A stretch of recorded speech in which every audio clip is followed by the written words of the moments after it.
ആ കോമഡി പറയാൻ വരുന്നത് നമുക്കതങ്ങ് മനസ്സിലാകത്തില്ല. ഇങ്ങനെ ഡയറക്റ്റ് സംസാരിക്കുന്ന പോലെ ആയിരിക്കും, വഴി ഭയങ്കര ക്ലാസ് ഫിറ്റായിരിക്കും. അത് നമ്മള്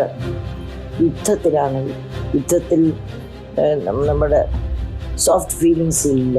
മുടി ചെയ്യുന്ന കാര്യത്തില് കുഞ്ഞു മുടിയൊന്ന് ഇങ്ങനെ നിറ്റ ചെയ്യും, പക്ഷെ കണ്ണാടി നോക്കത്തില്ല. സെക്കൻഡ് ഇമ്മ്യൂണോതെറാപ്പിക്ക് എൻ്റെ കസിൻ സംഭവിച്ചു. അതായത് പുള്ളി ചിരി നിർത്തി, പുള്ളി ചിരിക്കാതെ ജീവിതം ഉണ്ടായിട്ടില്ല. അപ്പയോട് വേന ഉണ്ടോന്ന് ചോദിച്ചാൽ ഇങ്ങനെ കാണിക്കുമായിരുന്നു. ഇല്ല, കുഞ്ഞ് മരിച്ചപ്പോൾ ഒരു 3 ദിവസം മുമ്പേ എനിക്ക് പ്രാർത്ഥിക്കാൻ മേലാതായി.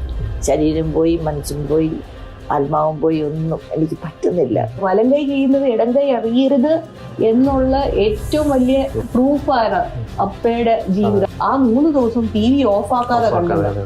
ടി വി ഓഫാക്കാതെ എന്നോട് 1-2 ചാനലുകാർ പറഞ്ഞു അവർക്ക് വേറൊരു പരസ്യത്തിലോട്ട് മാറാൻ പറ്റത്തില്ലായിരുന്നു, ഗ്യാപ്പില്ലായിരുന്നു. ബിക്കോസ് അപ്പത്തേക്ക് ഭയങ്കരമായിട്ട് റേറ്റിംഗ് വ്യൂവേഴ്സ് കുറഞ്ഞു പോയായിരുന്നു. നമസ്കാരം. ഉമ്മൻചാണ്ടി കേരളത്തിന് നൽകിയത് ഒരു അപ്പന്റെ കരുതലായിരുന്നു, ഒരു സഹോദരന്റെ തണലും സ്നേഹവുമായിരുന്നു.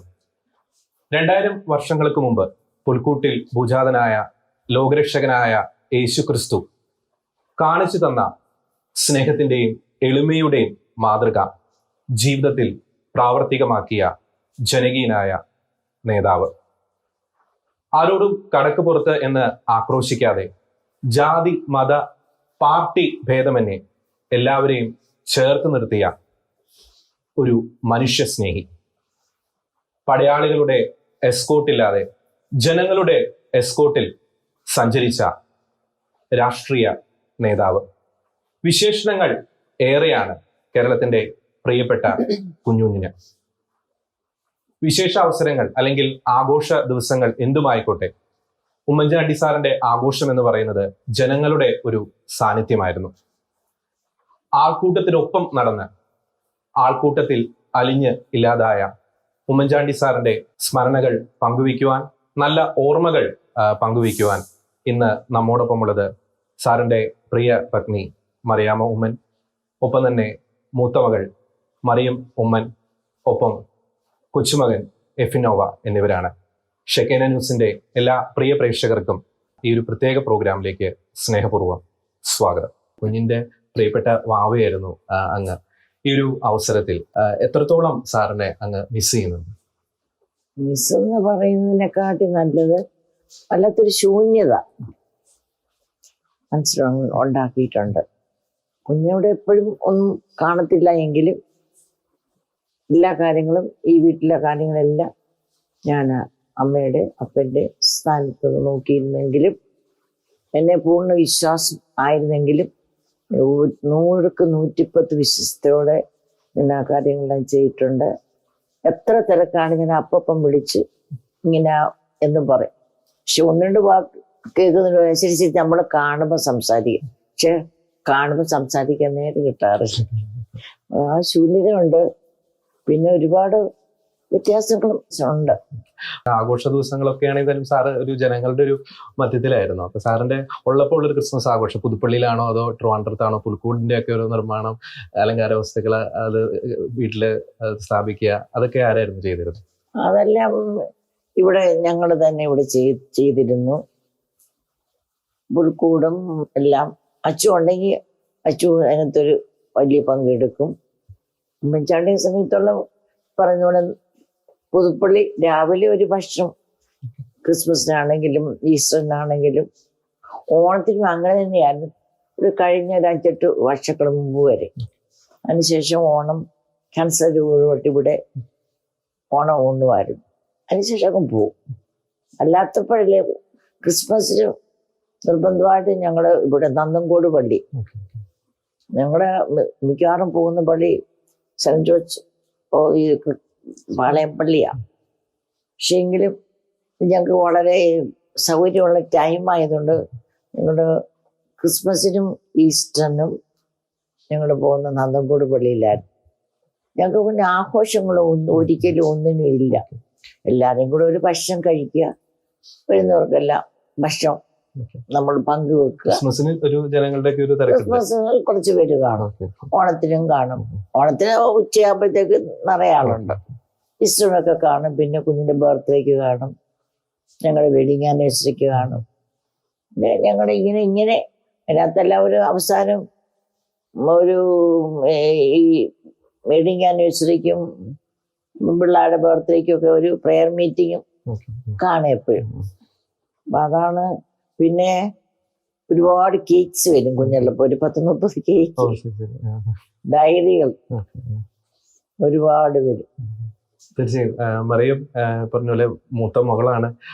അപ്പയുടെ ഒരു സ്നേഹം ഏറ്റവും കൂടുതൽ അനുഭവിച്ചറിയാൻ സാധിച്ചു. അപ്പയുടെ ഒരു പെറ്റ് എന്ന് വേണമെങ്കിൽ നമുക്ക് വിശേഷിപ്പിക്കാം.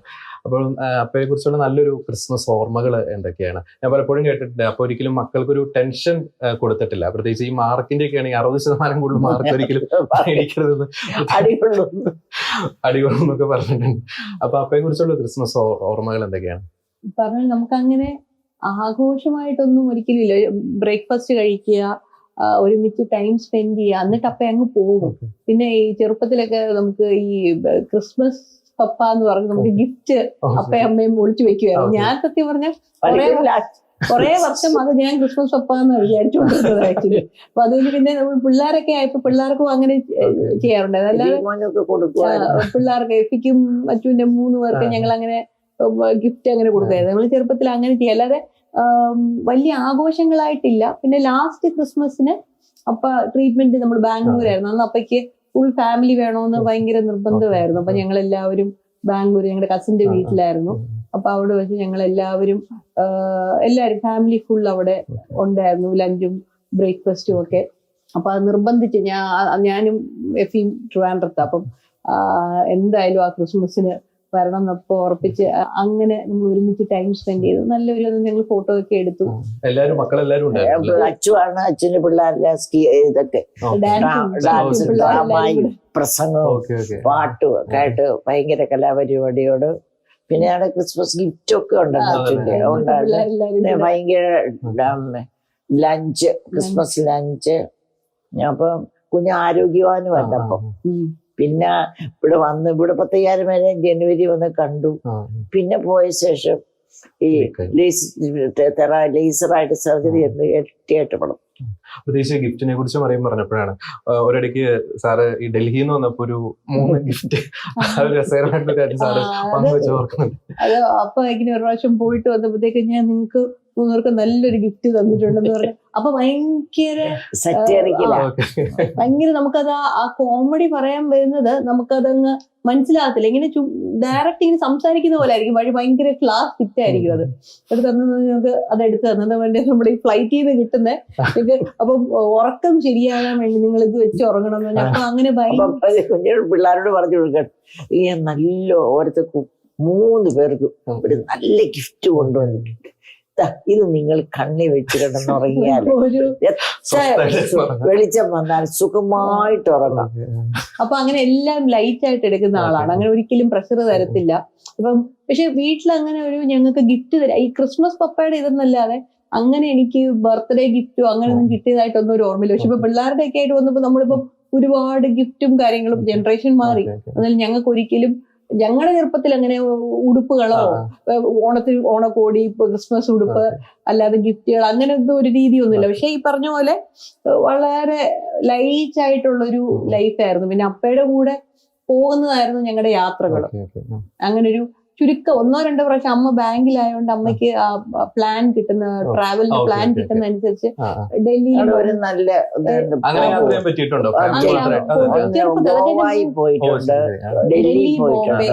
ഡൽഹി ബോംബെ അത് ഞങ്ങളുടെ എന്റെയൊക്കെ 3-ലോ 4-ലോ ഒക്കെയാ. ഗോവയിൽ പോകുന്നതിന്റെ 12ാം ക്ലാസ്സിലാണ് ഫസ്റ്റ് ടൈം ഞാൻ ഫ്ലൈറ്റിൽ കയറുന്നപ്പോഴാണ്.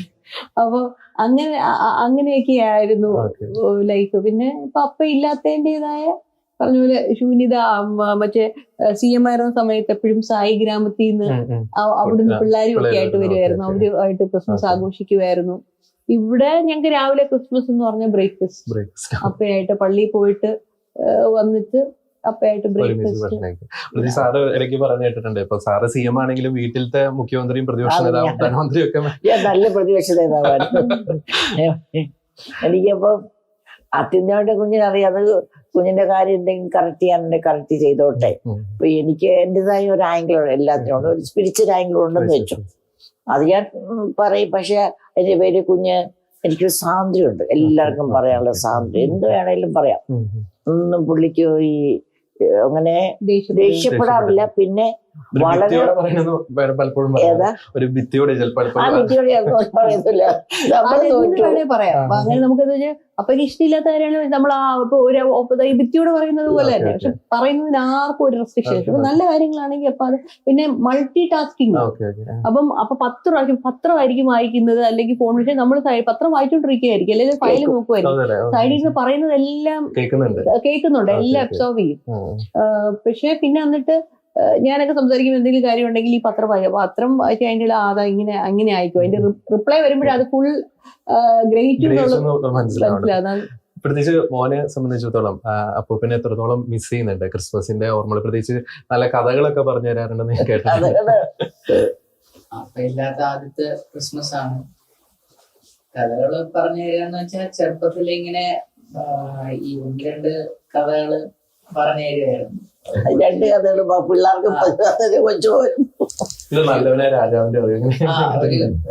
രാജാവിന്റെ കഥയും പിന്നെ ഒരു ഉറുമ്പിന്റെ കഥയും പറഞ്ഞു. പിള്ളേരോട് അല്ല സ്ഥിരം പറയുന്നില്ല ഉറുമ്പിന്റെ കഥ എന്ന് പറഞ്ഞാല് അത് പറഞ്ഞ് കഥ പറഞ്ഞു തുടങ്ങി അത് തീർക്കാണ്ട് അത് പറഞ്ഞു നിർത്താൻ പറ്റത്തില്ല. ഒരു രാജാവ് പറഞ്ഞു 41 ദിവസം രാജാവ് പറഞ്ഞ കഥ പറഞ്ഞുകൊണ്ടിരിക്കുകയാണ്, അല്ലാത്തൊരു പുല്ലു. അപ്പൊ അങ്ങനെ ഒരാൾ വന്ന് ഞാൻ കഥ പറയാം എന്ന് പറഞ്ഞു. അപ്പൊ പറഞ്ഞ എന്റെ ഭവിഷ്യത്ത് അറിയാമല്ലോ, നിർത്തിപ്പോയാൽ രാജാവ് പറയുന്നതിനപ്പുറം നിർത്തിപ്പോയാൽ അപ്പൊ തല വെട്ടും. ശരി രാജാവേ എന്ന് പറഞ്ഞ് കഥ കേൾക്കാനായിട്ട് സദസ്സ് കൂടിയിരുന്നു. പറഞ്ഞു ഒരു മുറിയിൽ നിറയെ നെല്ലുണ്ടായിരുന്നു.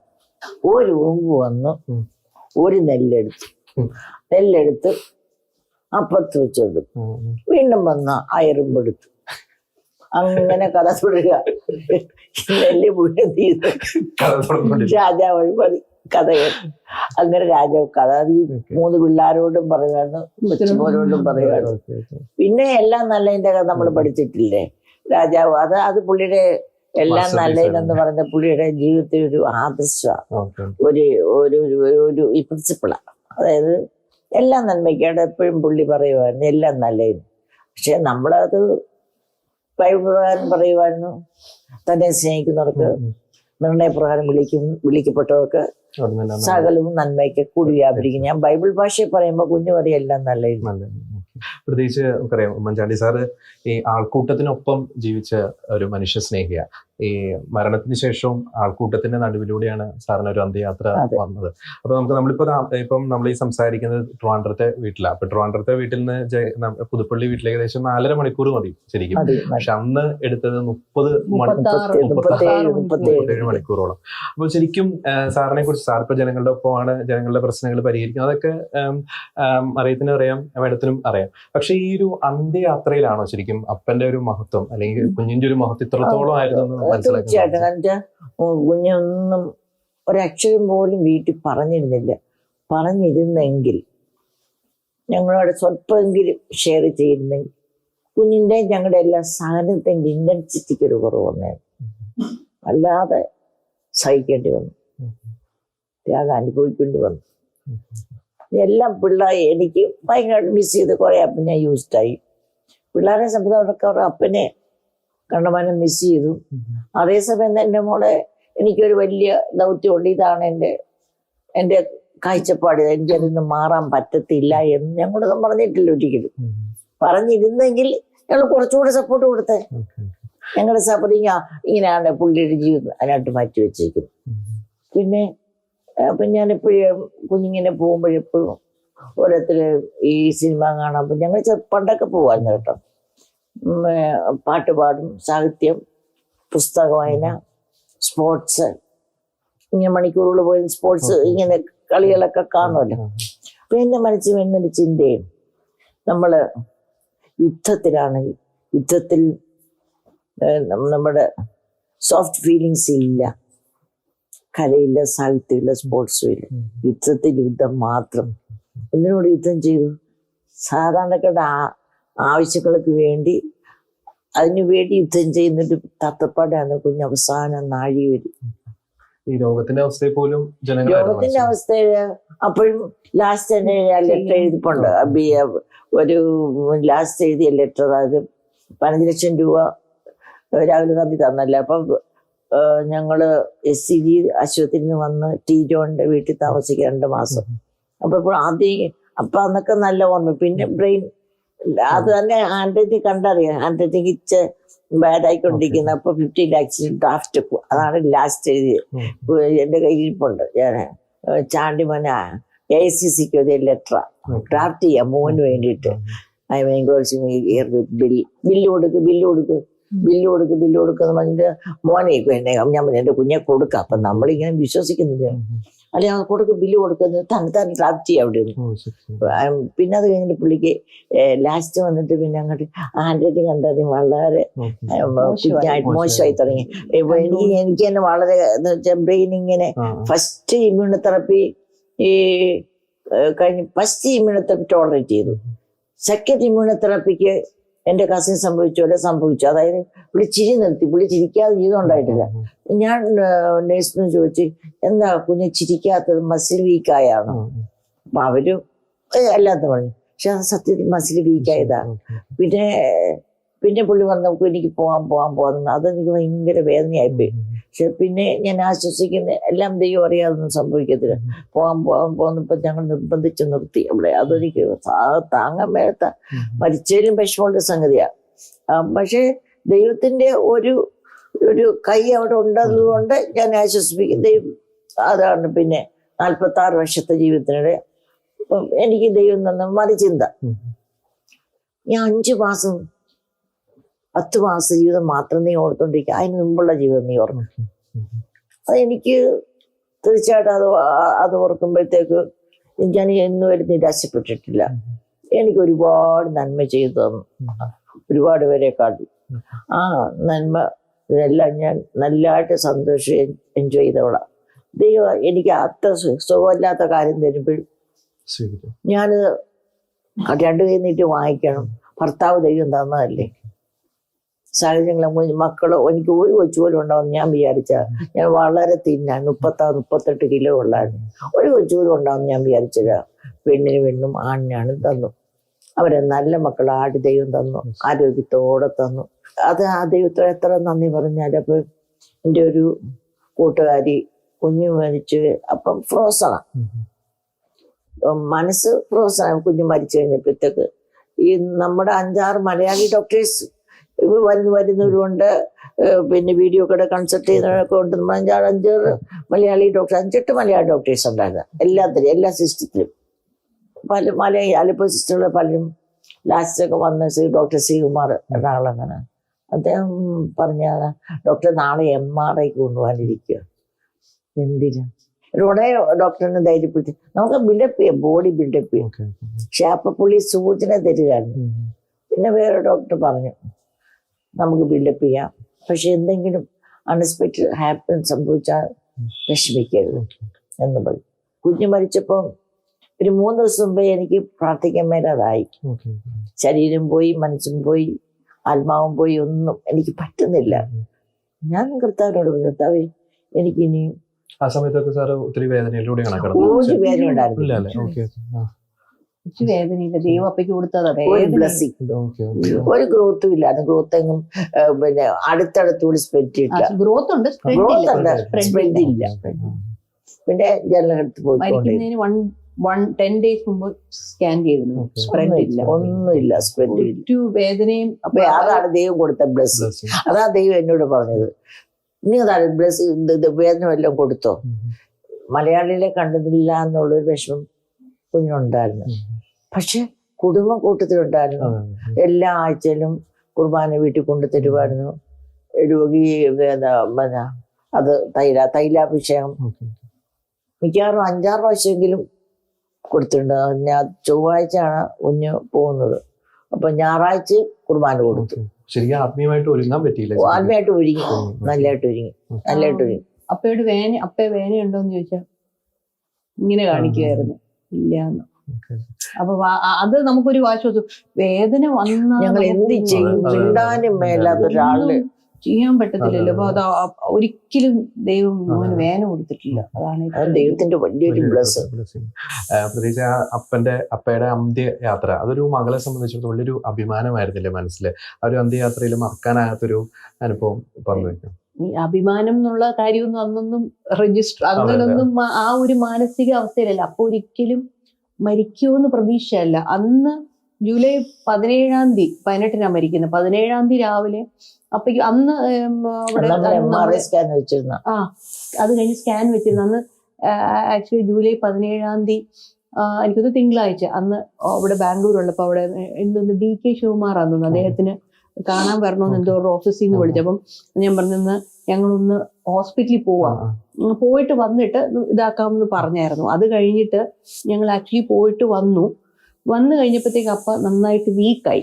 അപ്പം ഈ ഓക്സിജൻ സാച്ചുറേഷൻ ലെവൽ കുറഞ്ഞപ്പോഴത്തേക്ക് അന്ന് ആശുപത്രിയിൽ തൊട്ടടുത്ത് ഒരു 100 മീറ്റർ അപ്പുറത്താണ് ഹോസ്പിറ്റൽ. അവിടെ പോകാം എന്നായി. അങ്ങനെ അങ്ങോട്ട് പോയി. പക്ഷെ അപ്പൊ പോകുമ്പോഴും നമ്മള് മരിക്കും ഒരിക്കലും പ്രതീക്ഷിക്കുന്നില്ല. അവരും പറയുന്നില്ലായിരുന്നു. അല്ല, പക്ഷെ അത് അവിടെ ചെന്ന് കഴിഞ്ഞ് അവർ ICU വെച്ചു. അത് കഴിഞ്ഞ് ഇവര് പറഞ്ഞു ഈ കാർഡിയാക്കിന്റെ ഒരു ഇഷ്യൂ ഉണ്ട്. അപ്പൊ എന്നോടും ചാണ്ടിയോടും പറഞ്ഞായിരുന്നു 24 hours ക്രിട്ടിക്കലാന്ന് പറഞ്ഞായിരുന്നു. അപ്പൊ ഇവര് കാർഡിയാക് ICU മാറ്റണമെന്ന് പറഞ്ഞപ്പം അപ്പൊ ഒരിക്കലും ICU ഞങ്ങള് വെച്ചിരുന്നില്ല. പക്ഷെ എപ്പോഴും പ്രീ ICU വെക്കാറ്. അപ്പൊ എപ്പോഴും ഞാൻ കൂടെ നിൽക്കും. ഒറ്റയ്ക്ക് അങ്ങനെ തണുപ്പും അപ്പയ്ക്ക് പറ്റത്തില്ല. അപ്പൊ ഒറ്റയ്ക്ക് കിടക്കാൻ പേടി. അപ്പം എപ്പോഴും നിൽക്കും. അപ്പൊ ഞങ്ങള് പറഞ്ഞു പിന്നെ ICU നിൽക്കാൻ പറ്റത്തില്ല. അവസാനം അവരുടെ മാനേജ്മെന്റിനോടൊക്കെ സംസാരിച്ച് അവര് ICUവിന്റെ ഒരു ഭാഗം കംപ്ലീറ്റ് അപ്പയ്ക്ക് വേണ്ടി ക്ലിയർ ചെയ്തു. പേഷ്യൻസിനെ എവിടുത്തായാലും നമ്മുടെ അപ്പൊ അവിടെ ആ സ്ഥലത്ത് AC കുറച്ചിട്ട് ഓഫ് ചെയ്ത് ഞങ്ങൾ മറ്റേ സൈഡില് പേഷ്യൻസിന് വെച്ചു. അങ്ങനെ വലിയ ഹെൽപ്പ് അവർ ചെയ്തു. എന്നിട്ട് ഞങ്ങൾ നിന്നോളാൻ പറഞ്ഞു. പക്ഷെ 24 hours ക്രിട്ടിക്കലാന്ന് പറഞ്ഞിരുന്നു. അന്ന് രാത്രി പിറ്റേ ദിവസം രാവിലെ 4:25 അപ്പ മരിച്ചു. അപ്പം ആ ഒരു മരിക്കുമെന്ന് പ്രതീക്ഷിക്കുന്നില്ലല്ലോ. ഇപ്പോഴാ ഷോക്ക് ഇംഗ്ലീഷ് പറ്റിയ ഡോക്ടേഴ്സ് ഒന്നും നേരത്തെ ഒന്നും മരിക്കുമെന്ന് പറഞ്ഞിട്ട് MRIക്ക് സ്കാൻ വെച്ചിരുന്നല്ലേ. അപ്പം ആ ഒരു ഷോക്ക് ഉണ്ടല്ലോ. പറഞ്ഞ പോലെ അഭിമാനവും അപ്പൊ മരിച്ചു എന്നുള്ള ആ ഒരു ഇത് അപ്പോഴൊന്നും ആ ഒരു ഇതാകുന്നില്ല. പിന്നെ ഒരു ലക്ഷക്കണക്കിന് ജനങ്ങളൊന്നും പലരും ഇപ്പൊ വന്നിരുന്നു. അതൊന്നും രജിസ്റ്റർ ആയിട്ടില്ല. ആരെങ്കിലും ഒക്കെ കണ്ടവരെ പോലും കണ്ടതായിട്ടൊന്നൊരു വേറെ ഒരു ലോകത്തായിരുന്നു. പക്ഷെ ആ യാത്രയിൽ കയറിയപ്പോഴായിരിക്കും അമ്മ പറഞ്ഞ പോലെ എനിക്ക് സത്യം പറഞ്ഞ അപ്പ ഒരിക്കലും മിസ് ചെയ്തിട്ടില്ല കേട്ടോ. എന്ന് വെച്ചാൽ എന്തോ അപ്പ അതിന് അവസരം തരാത്തത് കൊണ്ടാണോ അപ്പ അത് കവറപ്പ് ചെറുപ്പത്തിലെ കാര്യമാണ് പറയുന്നത്. ഒരിക്കലും മിസ് ചെയ്തിരുന്നില്ല. പക്ഷെ അപ്പൊ തിരക്ക് കാരണം അപ്പൊ വലിയ ആളായിരുന്നു. എന്റെ മനസ്സിൽ ജനസമ്പർക്കമായിരുന്നു മനസ്സിലുണ്ടായിരുന്നു. പക്ഷെ ആ വണ്ടിയിൽ 7:00 ഞാനും വീട്ടിൽ നിന്ന് ഇപ്പൊ ഞങ്ങൾ ഇവിടുന്ന് കയറിയതാ. ആ യാത്ര അങ്ങോട്ട് തിരുവനന്തപുരം ക്രോസ് ചെയ്യാൻ 5-6 മണിക്കൂർ എടുത്തു. ട്രിവാൻഡ്രം ക്രോസ് ചെയ്യാൻ. അത് കഴിഞ്ഞ് ആ സെൻട്രൽ ട്രാവൻകൂർ, അടൂര്, കൊട്ടാരക്കര, ചെങ്ങന്നൂർ ഇവരൊക്കെ രാത്രി 2 മണി 3 മണി സമയത്ത് പെണ്ണുങ്ങൾ വരെ കൈക്കുഞ്ഞുങ്ങളുമായിട്ട് അപ്പൊ അതിനകത്ത് ഞങ്ങൾ ബസ്സിനകത്തിരിക്കുക. എനിക്കൊക്കെ പല പ്രാവശ്യവും ആളുകൾ ഞങ്ങളെ ഒന്ന് കാണിക്കുവോ എന്ന് ചോദിച്ച് ജനങ്ങള് ബസ്സിൽ തള്ളുവാണ്. ബസ്സിലോട്ട് ഇടിച്ചു കയറുവാണ്. എനിക്ക് 3-4 പ്രാവശ്യം ആ തള്ളിന്റെ ശക്തി ആ ഉയരത്തിലിരിക്കുന്ന ബസ്സിനകത്തിരുന്ന് എനിക്ക് ഫീൽ ചെയ്യായിരുന്നു. അപ്പോഴാണ് സത്യം പറഞ്ഞ നമ്മൾ അറിയാത്ത ഇപ്പം എല്ലാരും ഇപ്പോഴും അപ്പയെ പറ്റി പറയുന്നത് ജനസമ്പർക്കം.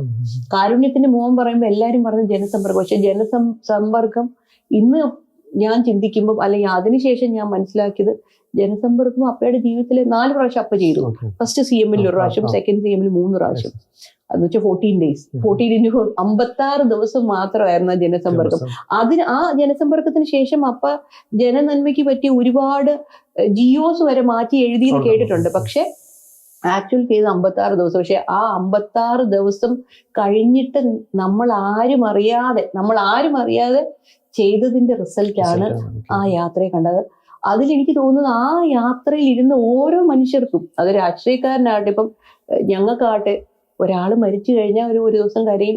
അത് കരയുന്ന വ്യക്തികൾ. ഞാനിപ്പോഴും കരയുന്ന എൻ്റെ അപ്പയായതുകൊണ്ടാണ്. പക്ഷെ ഒരു യാതൊരു ബന്ധമില്ലാത്ത, ഒരു രക്തബന്ധമില്ലാത്ത റോഡിൽ നിൽക്കുന്ന പാവങ്ങള്, സാധാരണ ജനങ്ങൾ, അവരെന്തുകൊണ്ടാണ് കരയുന്നത്?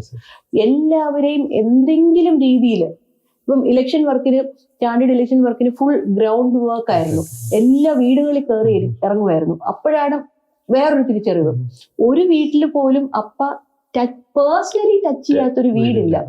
അതുപോലെ അപ്പം അത് പുതുപ്പള്ളി മാത്രമല്ല, അതുപോലെ കേരളം മുഴുവൻ നമ്മൾ ആരും അറിയാതെ അത് നടന്നേക്കുന്നത്. വലം കൈ ചെയ്യുന്നത് ഇടം കൈ അറിയരുത് എന്നുള്ള ഏറ്റവും വലിയ പ്രൂഫാണ് അപ്പയുടെ ജീവിതം. അത് പക്ഷെ ആ യാത്രയിൽ നമ്മളെന്നല്ല, ലോകം മുഴുവൻ തിരിച്ചറിഞ്ഞു. ഇപ്പൊ എനിക്ക് തോന്നുന്നത് പലരും വരാറുണ്ട്, ആ കല്ലറയില് വരുന്ന ഒരുപാട് ശതമാനം ആളുകൾ അപ്പയോട്ട് എങ്ങനെയെങ്കിലും റിലേറ്റഡ് ആണ്.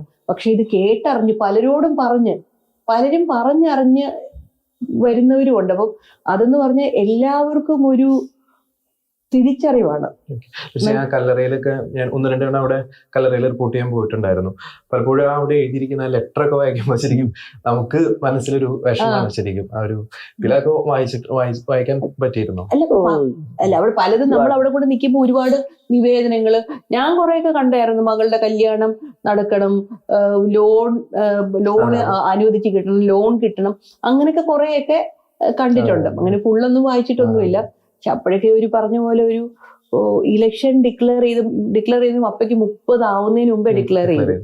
അതുവരെയൊക്കെ ഞങ്ങളൊക്കെ വേറൊരു ലോകത്തിലായിരുന്നു. പിന്നെ ഇലക്ഷൻ വർക്ക് തുടങ്ങിയപ്പോൾ അതിലേക്ക് ഇറങ്ങേണ്ടി വന്നു.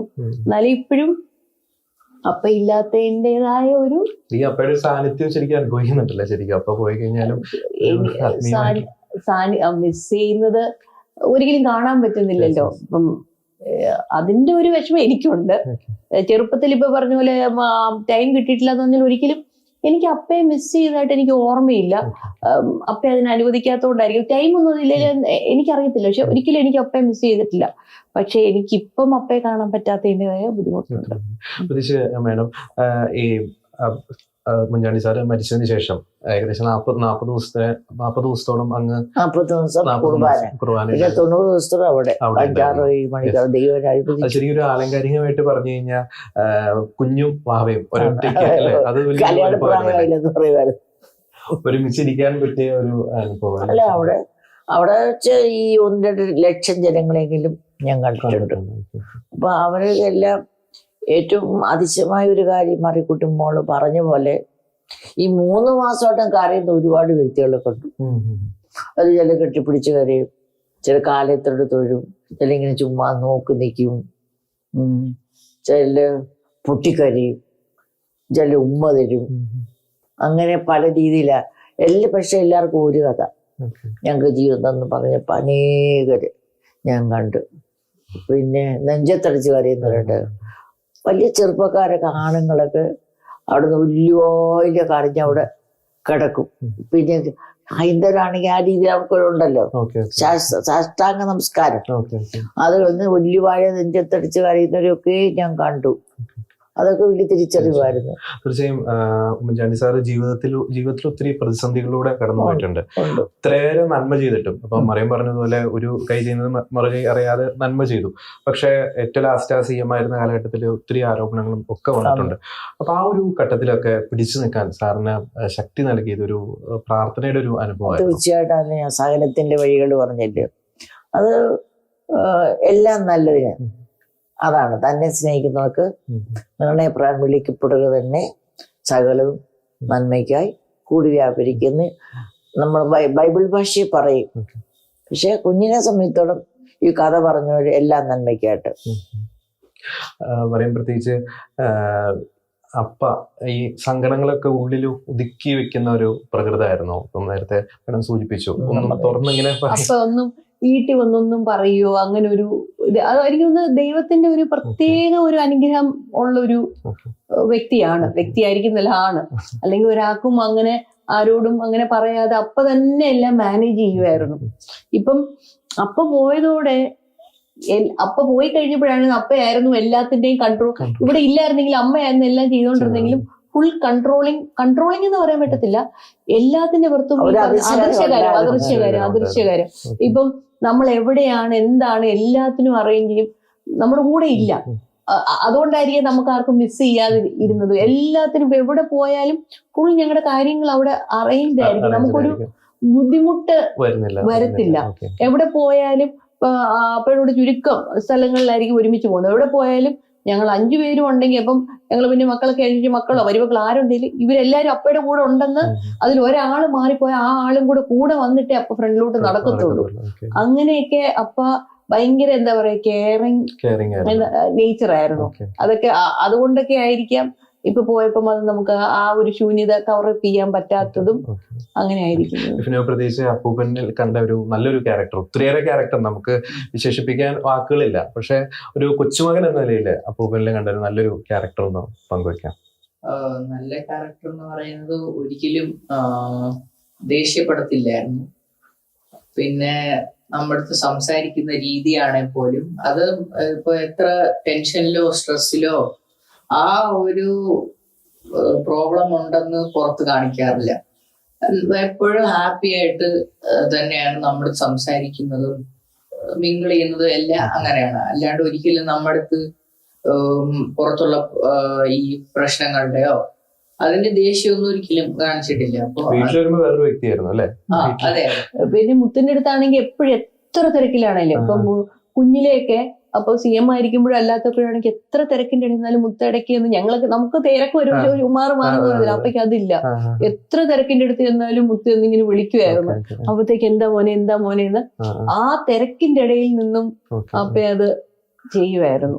പ്രത്യേകിച്ച് വേണം പലപ്പോഴും ഉമ്മൻചാണ്ടി സാറിന്റെ പല ഫോട്ടോസൊക്കെ കാണുമ്പോൾ നമുക്ക് എല്ലാവരും പറയുന്ന ഒരു കാര്യമാണ് ഈ അലസമായിട്ടിട്ടിരിക്കുന്ന മുടി, ഈ തേക്കാത്ത ഡ്രസ്സ്, കാര്യങ്ങളൊക്കെ. അത് ശരിക്കും ഒരു തിരക്ക് കാരണം സംഭവിക്കുന്നതാണോ അതോ അക്കാര്യങ്ങളൊന്നും ശ്രദ്ധിക്കാത്തതുകൊണ്ടാണോ? മുടി ചെയ്യുന്ന കാര്യത്തില് കുഞ്ഞു മുടിയൊന്ന് ഇങ്ങനെ നിറ്റ ചെയ്യും, പക്ഷെ കണ്ണാടി നോക്കത്തില്ല, പൗഡർ ഇടത്തില്ല, അങ്ങനെ കാര്യങ്ങളൊന്നും. കുളിക്കുമ്പോഴാണെങ്കിലും അതിന്റെ ആ ചിന്ത പോയെന്ന് ഞാൻ ഓർക്കും.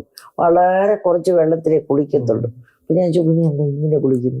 ഒരു ബക്കറ്റ് വെള്ളം പിടിച്ച് നന്നായിട്ട് കുളിക്കും. ഇടുക്കി കിടക്കുന്നവർക്ക് വെള്ളമില്ല, ഇടുക്കി കിടക്കുന്നവർക്ക് വെള്ളം കിട്ടത്തില്ലെന്ന്. അങ്ങനെ വെള്ളം കിട്ടാത്ത ഒരുപാട് വ്യക്തികളുണ്ട്. ഒരുപാട് വെള്ളത്തിൽ എനിക്ക് കുളിക്കാം അത് പറയത്തില്ല. പിന്നെ ഷേവ് ചെയ്യുമ്പം വെള്ളം ഇട്ട് ഷേവ് ചെയ്യും, സോപ്പ് ഉപയോഗിക്കാതെ. പിന്നെ ഞാൻ ചെന്ന് പലപ്പോഴും ഈ സോപ്പൊക്കെ തേക്കുന്ന കുളിപ്പിക്കുക, അങ്ങനെയുള്ള കാര്യങ്ങളൊക്കെ ഞാൻ എണ്ണ തേച്ച് കുളിപ്പിക്കുക എന്നൊക്കെ. അപ്പൊ രാവിലെ ഇറങ്ങുമ്പം നല്ല കുളിച്ച് ഫ്രഷ് ആയിട്ട് അപ്പൊ നല്ല സുന്ദരനായിട്ടാണ് രാവിലെ ഇറങ്ങുന്നത്, ഫ്രഷ് ആയിട്ട് ഇറങ്ങും. പിന്നെ അപ്പൊ ഒന്നും ചെയ്യത്തില്ല. ഈ പറഞ്ഞ അമ്മ പറഞ്ഞത് ജസ്റ്റ് ഇങ്ങനെ കണ്ണാടി നോക്കാതെ ഇങ്ങനെ ഒന്ന് ചെയ്യും.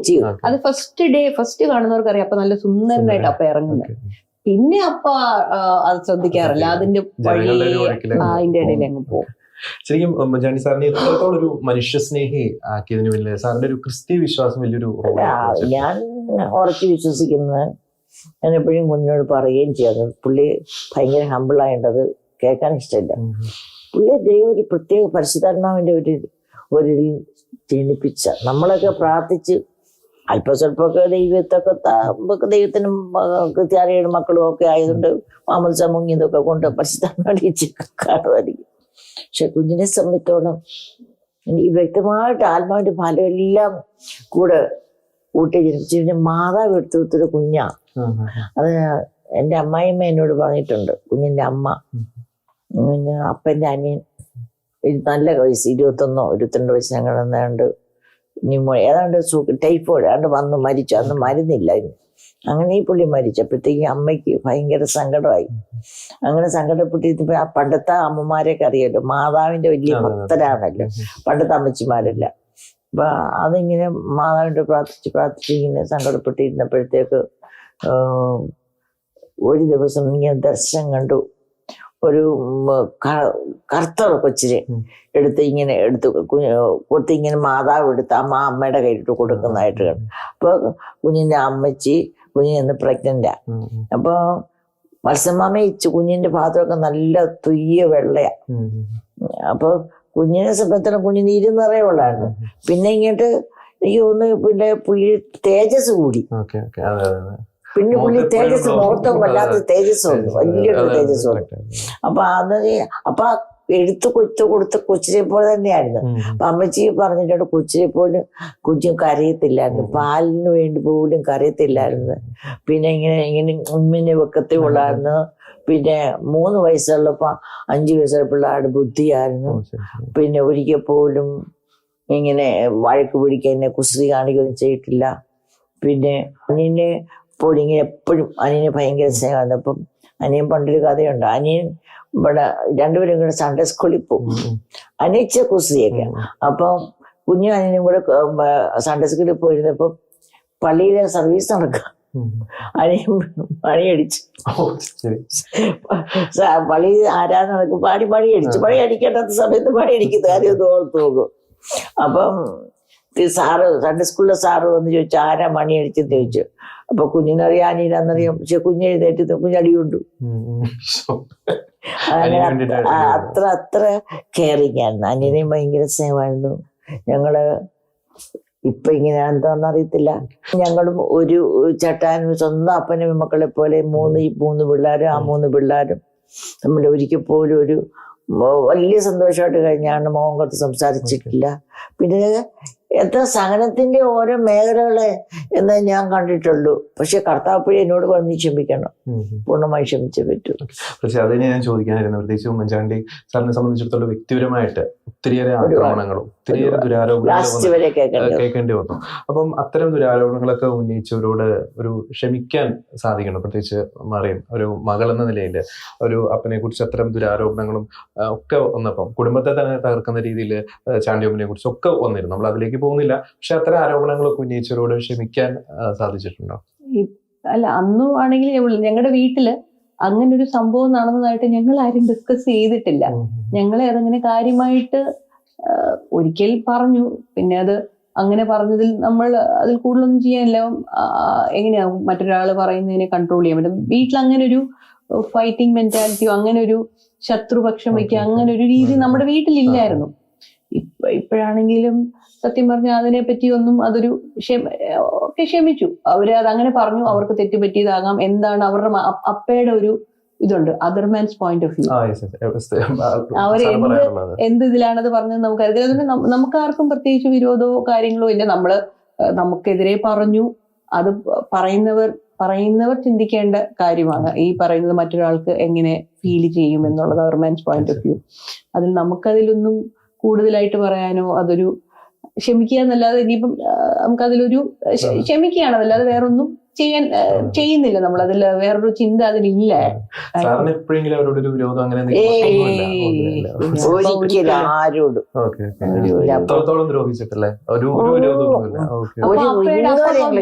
ചാനലുകാരോട് വരെ പറഞ്ഞിട്ടുണ്ടല്ലോ, ഞാൻ ഒരു പ്രതികാര ബുദ്ധി വെക്കുന്ന ആളല്ല. പക്ഷെ അതുകൊണ്ടൊക്കെ തന്നെ ആയിരിക്കാം ഇന്നിതെല്ലാം തെളിഞ്ഞു ആരും ഒന്നും ചെയ്യാതെ എല്ലാം. അല്ല, മരണശേഷമല്ല, അപ്പൊ ആക്ച്വലി ഈ മറ്റേ ഇപ്പൊ വന്ന് ഫൈനൽ റിപ്പോർട്ട് ഡിസംബറിൽ കണ്ടു.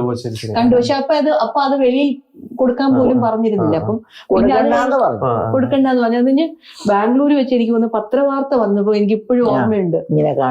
ഈ ഫ്രണ്ട് ഇരുന്നിട്ട് വായിച്ചിട്ട് ഇങ്ങനെ വിമുക്തനാക്കി എന്നുള്ള ആരാണ്ട് ഒരു രാഷ്ട്രീയക്കാരൻ പറഞ്ഞില്ല, ഇത്ര കോടി കൊടുത്തിട്ടാ പറഞ്ഞു. അതിങ്ങനെ അക്യുപ്രസിസ്റ്റ് ഉണ്ടായിരുന്നു, അക്യുപ്രസിസ്റ്റ് അടുത്ത് ഇങ്ങനെ ചൂണ്ടിക്കാണിക്കുന്നത്. അപ്പൊ അതൊക്കെ നെഗറ്റീവ് ആണ്. പിന്നെയാണ് സംസാരിക്കാൻ പറ്റത്തില്ല. അപ്പൊ അതുകൊണ്ട് അപ്പൊ അത് കാണിച്ചു. അപ്പം അതൊക്കെ ദൈവം അപ്പയുടെ മനസ്സിൽ ഭയങ്കര സന്തോഷമായിട്ട്. പക്ഷെ ഒരു കാര്യമുള്ളത്, അപ്പയും അപ്പ മരിക്കുമെന്ന് വിചാരിച്ചില്ല. അതും നല്ല കാര്യം. അപ്പയ്ക്ക് ആ ഒരു പ്രത്യേകിച്ച് അമ്മയെ പറഞ്ഞു, നീ എന്തിനാ വിഷമിക്കുന്നേ? അപ്പയ്ക്ക് ലാസ്റ്റ് മൊമെന്റ് വരെ അപ്പൊ ചെറിയ പ്ലേസ് ഉണ്ടായില്ല, ടെൻഷനൊന്നും കൊടുത്തിട്ടില്ല. സകല നമ്മുടെ സ്വാഭാവിക വിശ്വാസപ്രകാരമുള്ള എല്ലാ കൂതാശകളും കുഞ്ഞു സ്വീകരിച്ചു. പിന്നെ ഈ സംസാരിക്കാൻ റിക്വസ്റ്റും ഇട്ടുകൊണ്ട് സംസാരിക്കും. അപ്പൊ ഞങ്ങള് ലാസ്റ്റ് ഒരു 1 month വരെ അപ്പയ്ക്ക് ആ ഒരു ഹോപ്പ്. അത് കഴിഞ്ഞ് പിന്നെ അപ്പയ്ക്ക് വലിയൊരു കുറച്ചൊരു ഓർമ്മ ഇതായിരുന്നു. അപ്പൊ അതുവരെ നമ്മൾ തിരിച്ചു പോകും. അപ്പം നമ്മള് അമ്മ പറയായിരുന്നു, നമുക്ക് അടുത്ത 2024 പാർലമെന്റ് ഇലക്ഷന് നമുക്ക് കാരവൻ എടുത്ത് പറഞ്ഞപ്പം അങ്ങനെ പറഞ്ഞ് മോട്ടിവേറ്റ്. അപ്പം അപ്പയ്ക്ക് അപ്പോഴൊക്കെ തിരിച്ചു വരുന്നൊരു പ്രത്യാശയായിരുന്നു. പക്ഷെ പിന്നെ അപ്പ പിന്നെ ഡള്ളായി. ഡള്ളായി. പക്ഷെ അതെനിക്ക് അമ്മ പറഞ്ഞ പോലെ പിന്നെ വലിയൊരു ഓർമ്മയില്ല. പിന്നെ ഓർമ്മയില്ലാത്ത സമയത്ത് പിന്നെ ഡള്ളായി, ഓർമ്മയും പോയി. അപ്പൊ അതൊരു കണക്കിന് നന്നായി.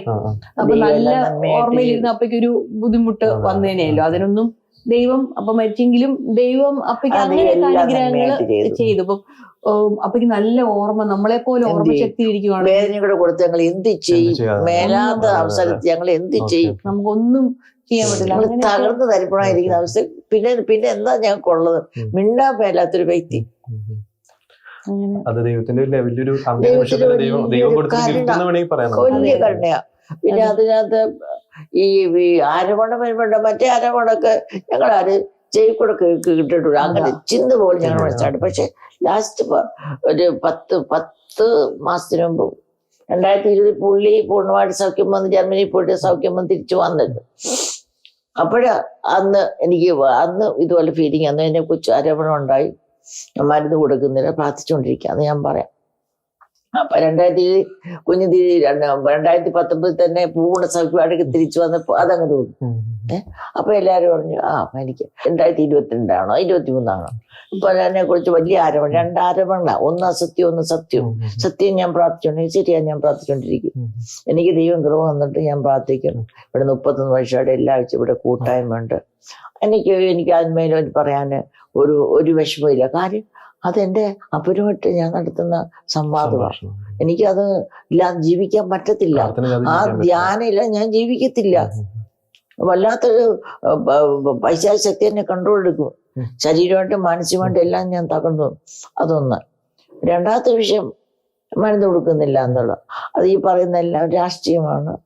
അതിനകത്ത് ഞാൻ കണക്കൊന്നും കൊടുത്ത് ഈ ഓഫീസിനെ ഞാൻ ഉപയോഗിക്കുന്നില്ല. എന്റെ ഡേറ്റ എല്ലാം കയറ്റി പോണ ലോജിക്കലായിരുന്നില്ല അവിടെ പോട്ടെ. അത് പക്ഷെ എന്നെ തളർത്തിയ ഒരു പോയിന്റ് ഉണ്ട് മോനെ. എന്തെന്നറിയാവോ? കുഞ്ഞ് മരിച്ചപ്പോഴേ ഞാൻ പറഞ്ഞില്ല 3-4 ദിവസം മുമ്പേ തന്നെ ഞാനിങ്ങനെ രാത്രി മുഴുവൻ എൻ്റെ കുഞ്ഞിൻ്റെ അടുത്തേക്കും ബെഡ് ഞാൻ പൊക്കി കിടത്താനും മറ്റും ഒറ്റയ്ക്ക് ബെഡ് വേണ്ട. സാധാരണ നമ്മുടെ ബെഡ് തൊട്ടപ്പുറത്ത് ഞാൻ കിടക്കും, മറിക്കുട്ടി അപ്പുറത്ത് മുറി കിടക്കും. 3 പേര്, ഒരു ഹോം നേഴ്സ്, ജയ, 3 പേരുടെ ഈ മുറി തന്നെ 2 പേര് ഇരിക്കും. ഒരാൾ അപ്പുറത്ത് കിടക്കും, എൻ്റെ കിടക്കും. എന്നിട്ട് ഞാനിങ്ങനെ കയ്യേലോ കാലയില ഇങ്ങനെ പിടിച്ചോണ്ട കിടന്ന് പ്രാർത്ഥിച്ച് ഉറങ്ങുന്നേ. എനിക്ക് രാത്രി ഉറങ്ങിയില്ല, എനിക്ക് പ്രശ്നം വരും. ഞാൻ ചിലപ്പോ വല്ലപ്പോഴും ഇടയ്ക്ക് മറിക്കുട്ടി മുറി പോയി കിടക്കും. അപ്പൊ ഈ കിടന്ന് ഇങ്ങനെ ഭാഗത്തോട്ട് കർത്താവിന് ജീവനെ എടുക്കാനൊക്കത്തില്ല. അവസാനം എന്ത് സംഭവിച്ചു? എനിക്ക് പ്രാർത്ഥിക്കാനുള്ള ശക്തി പൂർണ്ണമായിട്ട് നഷ്ടപ്പെട്ടു.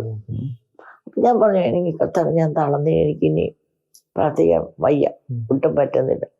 അപ്പൊ അപ്പോഴേ എന്റെ വിശ്വാസം എന്താ, ഞാൻ കുഞ്ഞോട് പറഞ്ഞ പോലെ തന്നെ വിശ്വസിച്ചു. ഞങ്ങള് ഫ്ലൈറ്റ് എടുത്ത് വിടുകയും അമ്മയെടുത്ത് മുറി ICU ആക്കി മാറ്റും. ഒരാഴ്ച മുമ്പ് ഞാനും അമ്മയും കൂടി ഡിസ്കസ് ചെയ്യുന്നത് ഓണത്തിന് ഓണത്തിന് ഇവിടെ നമ്മൾ ക്യാൻസർ പേഷ്യൻസിന് ലഞ്ച് കൊടുക്കും. അപ്പൊ നമുക്ക് ഇപ്രാവശ്യം അത് ചെയ്യാൻ പറ്റത്തില്ല, അപ്പയ്ക്ക് ഒട്ടും ആരോഗ്യമില്ല. അപ്പൊ ഞാനും അമ്മയും കൂടെ പറഞ്ഞു നമുക്ക് ഓണം കഴിഞ്ഞിട്ട് പോവാം. ഓണം കഴിഞ്ഞിട്ട് പോയി അമ്മ പറഞ്ഞു നമുക്ക് ഇവിടെ റൂം ICU സെറ്റ് ചെയ്യാം. എന്നിട്ട് അപ്പൊ നമുക്ക് നിംസ് ഹോസ്പിറ്റലാണ് ഏറ്റവും വലിയ സഹായം ചെയ്തത്. ഫുൾ ടൈം ഞങ്ങൾക്ക് കൊണ്ടായിരുന്നു. അപ്പം നമുക്ക് അവിടെ നിംസിന്റെ MD ഫൈസലിനോട് പറഞ്ഞ് നമുക്കൊരു നഴ്സിനെ വേണമെങ്കിൽ നമുക്ക് ഇതുപോലെ തന്നെ കണ്ടിന്യൂ ചെയ്യാം, പിന്നെ ഇവിടെ ആളുണ്ട്, നമുക്ക് അങ്ങനെ തന്നെ. അപ്പൊ ഞങ്ങള് അപ്പൊ മരിക്കുന്നതിന് മുമ്പ് ഞങ്ങൾക്ക് അത്ര വിശ്വാസമാണ്, പ്രതീക്ഷയാണ്. അത് നമുക്ക് ആ ഒരു ഈ എന്താ വിശ്വാസം എന്ന് പറഞ്ഞാൽ ആശിക്കുന്നതിനെതിരായിട്ട് നമ്മൾ ആശിക്കുന്നതാണ്. അപ്പൊ ആ ഒരു നമുക്ക് അങ്ങനെ ചിന്തയില്ല, നമ്മൾ വിശ്വസിച്ചിരിക്കും. അപ്പൊ പക്ഷെ health complete general health full എല്ലാം ഇൻഫെക്റ്റഡ് ആയി. ഇവിടെ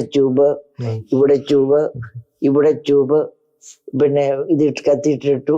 പിന്നെ അവസാനം ലാസ്റ്റ് ഇവിടെ ഓക്സിജൻ ലെവൽ നോക്കാൻ വേണ്ടി എല്ലാം ട്യൂബ് അത് മരിക്കുന്നതിന്റെ തലേന്ന്. പക്ഷെ എല്ലാ ട്യൂബ്സ് എല്ലാം കൂടെ ഇൻഫെക്റ്റഡ് ആയി. അതാണ് കാര്യം. പക്ഷേ ഏറ്റവും ലാസ്റ്റ് ആയിട്ട് നമുക്കറിയാം, ഇപ്പം ചാണ്ടി ഉമ്മൻ രാഷ്ട്രീയത്തിലേക്ക് കടന്നു വന്നിരിക്കുകയാണ്. അപ്പോൾ തീർച്ചയായും ഒരു അപ്പൻ്റെ ഒരു പാതയിലേക്ക് തന്നെ ചാണ്ടിയുമ്മൻ വന്നിരിക്കുന്നു. അപ്പം എത്രത്തോളം പറയുന്ന പോലെ മറ്റൊരു ഉമ്മൻചാണ്ടി ആവാൻ സാധിക്കില്ല എന്ന് നമുക്ക് പറയാം. കാരണം മറ്റൊരു ഉമ്മൻചാണ്ടിയെ പോലും ഉമ്മൻചാണ്ടി മാത്രമേ ഉള്ളൂ. അപ്പം എത്രത്തോളം ഒരു അഭിമാനമുണ്ട്, പ്രത്യേകിച്ച് ഈ ദുഃഖത്തിന്റെ ഒരു നിമിഷങ്ങളിൽ പോലും ചാണ്ടിയുമ്മന് വലിയൊരു വിജയമാണ് പുതുപ്പള്ളിക്കാര് നൽകിയത്. അപ്പൊ ആ ഒരു വിജയത്തെക്കുറിച്ചും ചാണ്ടിയുമ്മന്റെ ഒരു രാഷ്ട്രീയ ഭാവിയെക്കുറിച്ചും പ്രവർത്തനങ്ങളെക്കുറിച്ചും ഒന്ന് പങ്കുവയ്ക്കാം. ഒരിക്കലും ഈ പറഞ്ഞ പോലെ അപ്പയ്ക്ക് അത് ചാണ്ടി തന്നെ പറയാറുണ്ട്. അപ്പയെ പോലൊരു വ്യക്തി എന്ന് വെച്ചാൽ അപ്പ 100% എല്ലാ ആളുകളുടെയും ഇഷ്ടം പറഞ്ഞ് പോകുന്ന അത് കേട്ടപ്പം ചാണ്ടിക്ക് സത്യം പറഞ്ഞാൽ ഭയങ്കര വലിയൊരു ചലഞ്ചും ഉണ്ട്. എന്ന് വെച്ചാൽ ആളുകൾ ഇപ്പോഴും കാണുന്ന ഉമ്മൻചാണ്ടിക്ക് പകരമായിട്ടാണ്. ഉമ്മൻചാണ്ടിക്ക് പകരം എന്ന് പറഞ്ഞാൽ അവർ ചിന്തിക്കുന്നില്ല Chandy first year as an MLA ആണ്. 53 വർഷത്തിലാണ് അപ്പ മരിക്കുന്നത്. അപ്പൊ ആളുകൾ കമ്പയർ ചെയ്യുന്നത് 53 വർഷത്തിൽ നിൽക്കുന്ന ഉമ്മൻചാണ്ടിയും 0 ഫസ്റ്റ് ഇയർ ആകാത്ത ചാണ്ടിയുമ്മനുമായിട്ട്. അപ്പൊ കേരളം മുഴുവൻ അപ്പം അപ്പ മരിച്ചപ്പോ ഇത്രയും വലിയ ജനപ്രവാഹം അപ്പോഴാണ് അറിയാത്ത ആളുകളുണ്ടെന്ന് തോന്നുന്നു. പക്ഷെ അപ്പൊ എന്തോ വലിയൊരു ഇത് ആളുകളുടെ കേരളം മുഴുവൻ ലോകം മുഴുവനുള്ള മലയാളികൾ ഒരു ലോകത്തുള്ള പലരും പറഞ്ഞു ഞങ്ങള് ആ 3 ദിവസം TV ഓഫാക്കാതെ കണ്ടത്. TV ഓഫാക്കാതെ എന്നോട് 1-2 ചാനലുകാർ പറഞ്ഞു അവർക്ക് വേറൊരു പരസ്യത്തിലോട്ട് മാറാൻ പറ്റത്തില്ലായിരുന്നു, ഗ്യാപ്പില്ലായിരുന്നു. ബിക്കോസ് അപ്പത്തേക്ക് ഭയങ്കരമായിട്ട് റേറ്റിംഗ് വ്യൂവേഴ്സ് കുറഞ്ഞു പോകുമായിരുന്നു. അതുപോലെ വ്യൂവർഷിപ്പ് ആയിരുന്നു. അപ്പം ആ ഒരു ഇത് കഴിഞ്ഞപ്പോഴത്തേക്ക് പുതുപ്പള്ളിയിലോട്ട് സത്യം പറഞ്ഞ ജനപ്രവാഹമാണ്. അപ്പയുടെ കല്ലറയുടെ ഇപ്പോഴും കല്ലറയിൽ ആള് വരുന്നുണ്ട്. ചാണ്ടിയെ കാണാൻ ആളുകൾ ഫുൾ ചാണ്ടി പക്ഷെ ഒരു പുതുപ്പള്ളിയുടെ MLA ആണെന്ന് ചാണ്ടിക്ക് അപ്പ ചെയ്തതുപോലെ അതൊരു ഭയങ്കര ഒരു ചലഞ്ചാണ്. പക്ഷെ ചാണ്ടിക്ക് അപ്പയുടേതായ ഈ ആളുകളെ സഹായിക്കണം എന്നുള്ളൊരു ട്രെയ്റ്റ് അത് നമുക്ക് ഇത് അമ്മയാണേലും അങ്ങനെ തന്നെയാണ്. നമുക്ക് എല്ലാവർക്കും ആ ഒരു താല്പര്യം ഉള്ളതുകൊണ്ട് അങ്ങനെ ചെയ്യും. പക്ഷെ അത് ശരിക്കും ഒരു ചലഞ്ചാണ്. പക്ഷെ അത് ഒരു ദൈവാനുഗ്രഹവും അപ്പയുടെ ഒരു ബ്ലെസ്സിങ്ങും ഒക്കെ കൊണ്ട് അത് നല്ല രീതിയിൽ പോകും എന്നുള്ളതാണ് പ്രതീക്ഷ. ഒപ്പം തന്നെ മറിയം നല്ലൊരു പാട്ടുകാരിയാന്ന് കേട്ടിട്ടുണ്ട്. പ്രത്യേകിച്ച് ഒരു ദുഃഖത്തിന്റെ ഒരു അനുഭവത്തിലൂടെ പ്രത്യേകിച്ച് ഉമ്മൻചാണ്ടി സാറിന് ശരിക്കും മിസ് ചെയ്യുന്നുണ്ട്. എങ്കിൽ പോലും ഒരു നല്ലൊരു ഗാനം പ്രേക്ഷകർക്കായിട്ടൊന്ന് പാടാം. പിറക്കാനായി ഒരിടം തരുമോ നിൻ മനസ്സാകും പുൽക്കുടിലിൽ, ഇരുളാർന്ന നിൻ ജീവിത വീതിയിൽ നിറദീപമായി മുന്നിൽ തെളിയൂ, ആഴലാർന്ന നിൻ ജീവിത നൗകയിൽ സഹയാത്രികനായി വാഴാം. പിറക്കാനായി ഒരിടം തരുമോ നിൻ മനസ്സാകും പുൽക്കുടിലിൽ, ഇരുളാർന്ന നിൻ ജീവിത വീതിയിൽ നിറദീപമായി മുന്നിൽ തെളിയാം. തീർച്ചയായും ഉമ്മൻചാണ്ടി സാറിന്റെ ആ ഒരു കുടുംബം ശരിക്കും അഭിമാനമാണ്. ശരിക്കും കേരളത്തിന് അഭിമാനമാണ്. നിങ്ങൾക്കും ശരിക്കും അഭിമാനിക്കാം. ഇത്രത്തോളം ഒരു നല്ലൊരു ജനകീയ നേതാവിന്, മനുഷ്യസ്നേഹിയായിട്ട് അടിയുറച്ച ദൈവവിശ്വാസിയായിട്ടുള്ള ഒരു ജനകീയ നേതാവിന് ഈ കേരളത്തിന് നൽകാൻ സാധിച്ചതിൽ പ്രത്യേകിച്ച് ഈ ഉമ്മൻചാണ്ടി സാറിന്റെ ഒരു കുടുംബം നൽകുന്ന ഒരു സന്ദേശം, നമ്മുടെ ഇന്റർവ്യൂലൊക്കെ പ്രത്യാശയുടെ ഒരു സന്ദേശമാണ്, ഒരു ക്ഷമയുടെ ഒരു സന്ദേശമാണ്, ഒരു സഹനങ്ങൾ എങ്ങനെ ദൈവകൃപകളാക്കി മാറ്റാം എന്നുള്ള വലിയൊരു സന്ദേശം തന്നെയാണ് ക്രിസ്മസ് കാലയളവിൽ മേടാണെങ്കിലും അറിയാണെങ്കിലും മോനാണെങ്കിലും പങ്കുവച്ചത്. തീർച്ചയായും ക്രിസ്മസിന്റെ എല്ലാ ആശംസകളും ഈ പ്രതിസന്ധികളുടെ മധ്യയും ദൈവം കൈവിടാതെ കൂടെ ഉണ്ടാകട്ടെ എന്ന് പ്രത്യേകം പ്രാർത്ഥിക്കുകയാണ്. Thank you.